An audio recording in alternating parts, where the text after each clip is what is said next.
नमस्कार welcome to my YouTube channel. Chicken तो आपण बहुत थर रोसई करी खाइथिबे किंतु थरे एमिति प्रोसेस रे चिकेन रोसई करंतु देखिबे यार स्वाद आपण केबे भी भूली परिबेनी। घर को जेतेबेले चिकेन आसीबो आपण एही प्रोसेस रे ही तयारी करिवे।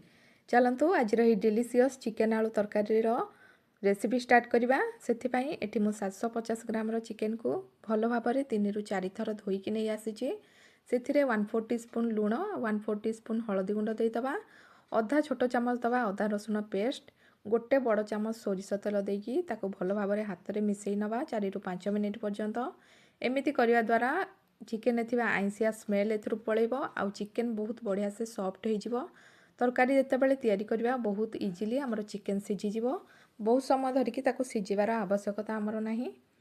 बहुत बढ़िया से चिकेन को मैरिनेशन कला परे याकू एबे साइड रे रखिदबा प्राय आधा घंटा पर्यंत। तापर आमे नेक्स्ट प्रोसेस को जीवा। गैस रो फ्लेम ऑन करके गोटे कड़ाई बसई नबा। कड़ाई रे 2 रु 3 बड़ चामच दे देइची सोरिष तेल। गोटे बड़ आलू को एमती 4 पीस करके काटी नबा। आलू रो साइज टिके बड़ रखिबे तो चिकेन रे बहुत बढ़िया फ्लेवर आसीबो। आलू को बहुत बढ़िया से गोल्डन ब्राउन करके आमे भाजी नबा। आलूटा जेतबे बढ़िया से भाजी हिजबो ताकू आमे बाहर करि आनिबा गोटे प्लेट को। एठी आलूटा हमर गोल्डन ब्राउन हेकी भाजी साइलानी ताकू वर्तमान आमे बाहर करि आनिबा। एबे से कड़ाई रे जो तेल अच्छी से आमे दबा किछि गोटा गरम मसला एठी तेजपत्र डालचीनी गुजराती आउ 4-5टा गोलमरिच मु तेल रे ऐड करि नैची। 3 रु 4टा बड़ कटा पियाज को एथिरे ऐड करि नबा। पियाज को एमती लंबा लंबा स्लाइस करिकी काटी नेबे। पियाज को मध्य बढ़िया से गोल्डन ब्राउन हे करिकी भाजी नबा। एठी देखंतु पियाज मध्य हमर बहुत बढ़िया से सॉफ्ट हो गलानी। ताकू आउ किछि समय पूरा कड़ा करके भाजी नबा।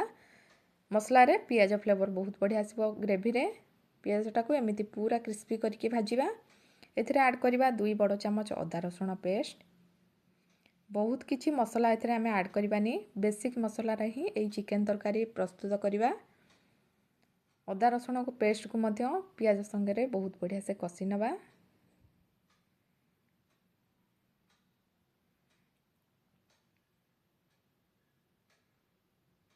मसला रू बहुत बढ़िया से जेतेबेले तेल बाहरिबो सेतेबेले बाकी सब मसला को ऐड करबा।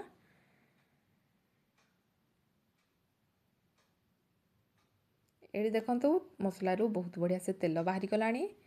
एबे आमे मैरिनेशन करके रखिथिबा चिकेन को एथिरा ऐड करि नबा। भलो भाबरे चिकेन को मिक्स करि नबा।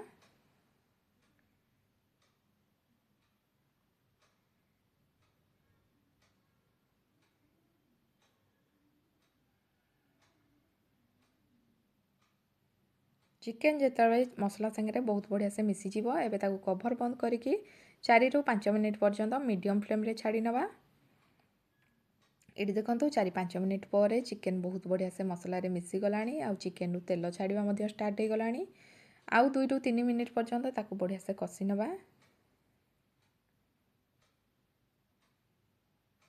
एबे आउ कवर बंद करबानी ताको ए खोला रे ही 2-3 मिनिट पर्यंत सेमिति छाड़ी नबा। ता भितरे एठी गुंड मसला रो गोटे प्रिपरेशन करि नबा। गोटे गिना रे आधा छोट चामच हळदी गुंड गोटे चामच काश्मीरी रेड चिली पाउडर आधा छोट चामच चिकेन मसला किछि कसुरी मेथी आधा छोट चामच गरम मसला देकी भल से मिक्स करि नबा। आधा कप एथिरे पानी ऐड करिकी मसला तैयारी करि नबा। ए गुंड मसला एमिति पानी रे गोळेकी दबा द्वारा मसला हमर पोड़ीबनी आउ चिकेन रो ग्रेवी रे गोटे बहुत ही बढ़िया टेस्ट आसीबो। एठी देखंतु मसला हमर मिक्स हे गलानी। एबे चिकेन को आउ टिके कसी नबा आमे। तापरे ई गुंड मसला रो ग्रेवी को एथिरे ऐड करबा। एठी देखंतु चिकेन केते बढ़िया रे तेल छाड़ी गसलानी। चिकेन मध्य बहुत बढ़िया से कसी हे गलानी। एबे जो गुंड मसला को आमे पानी रे गोळेकी रखिथिले एथिरे ऐड करि नबा। एमिति प्रोसेस रे चिकेन तैयारी कले बहुत ही बढ़िया टेस्टी लागे। 2टा कटा टमाटो को एमती लंबा करके काटिकी एथिरे ऐड करि नबा। एबे दबा स्वाद अनुसार लूण। पूर्वरु चिकेन मैरिनेशन बेले आमे आधा छोट चामच लूण देइथिले। एबे बाकी आमे स्वाद अनुसार एथिरे लूण ऐड करबा। छाणी की रखिथिबा आलू को मध्य एका संगे ऐड करि नबा आ बहुत बढ़िया से चिकेन को मिक्स करि नबा। जेते समय आपण चिकेन को कसिबे चिकेन रो स्वाद सेते बहुत बढ़िया आसीबो।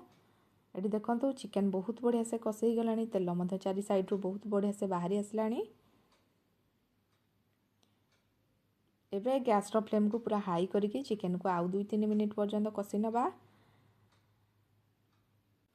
एबे एथिरे ऐड करबा किछि गोटा कंचा लंका, आपण जतिकि राग खाउथिबे सेही अनुसार कंचा लंका ऐड करिवे। आमे केवल Kashmiri red chilli powder add करथिले, सेथि पई एठी मु कंचा लंका देई देइछि। पुणी थरे 2-3 मिनिट पर्यंत कड़ईर लिड बंद करके चिकेन को भल भाव 2-3 मिनिट पर्यंत एठी मु कषि नेइछि। देखि पारुथिबे चिकेन रो मसला केते बहुत बढ़िया से तेल छाड़िलाणी आउ गोटे बहुत बढ़िया बास्ना एथिरु मध्ये आसीबो।